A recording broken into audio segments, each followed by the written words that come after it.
So thank you very much. So we're day 42 now with no new cases. So again, another momentous day for us. It's really been incredibly encouraging. And we're moving to phase 5 in advance of where we thought we'd be. So we're moving to phase 5 on the back of the fact that we've got no cases for 42 days, and that's why we're moving early. You may ask, why don't we just move on to phase 6 and open up the borders, have no quarantine, no compulsory self-isolation? The reason being is in all the jurisdictions around us, there's evidence of ongoing viral activity, and we need to be cognizant of that. Also, as we open up the bailiwick, we're massively increasing the number of contacts around the bailiwick, and that's really important for us to consider as well. Phase 4 has been extremely successful, and I wanted to pause here and pay tribute to the teachers. Opening education, the teachers, the parents and the children have engaged magnificently with the process. And really, I've never met such a group of individuals, the teachers. It was a really can-do attitude. It's let's get this done. It's in the best interest of our children. And that was extremely rewarding from our perspective. So we were very pleased about that, and we would say thank you very much to everyone who worked so hard on that. I think I'd also just like to touch on, with regard to the moves to phase 5, is the issue of surveillance testing. So as you're aware, we've got very few symptomatic people left, so we've got far more tests available than we have symptomatic people. So what we did is moved ahead with the expanded surveillance strategy early, and we've now tested almost 700 people, and we've found absolutely no evidence of infection. This is the direct viral test.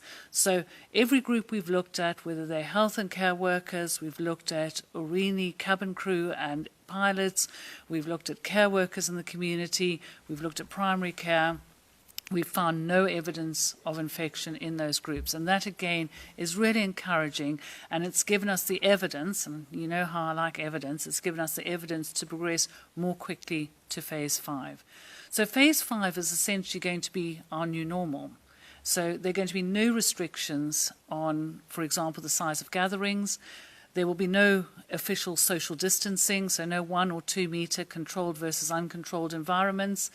But we will be saying to people, let's learn the good lessons that we've learned. So let's respect personal space. So we know that the closer you are, the more likely you are to transmit an infection to another person. So respect personal space.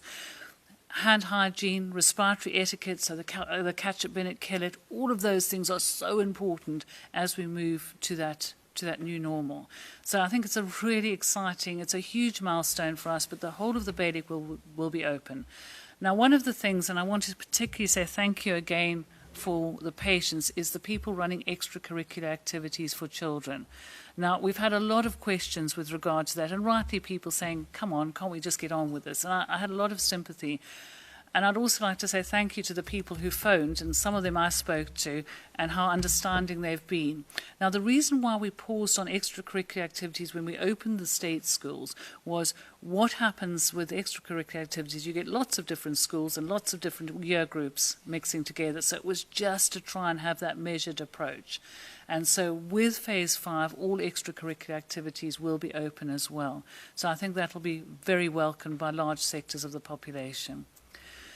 The other thing that we've had a lot of questions about is antibody testing. So antibody testing, obviously important, and we're going to be starting our antibody testing next week, starting off with health and care workers who've worked on the front line to see how many of those are antibody positive, but also we're going to be offering testing to those in March and beginning of April who had clinical symptoms suggestive of COVID-19, but as you are all aware, at that stage we were limited by the number of tests we could do because we were required to send the samples to the UK.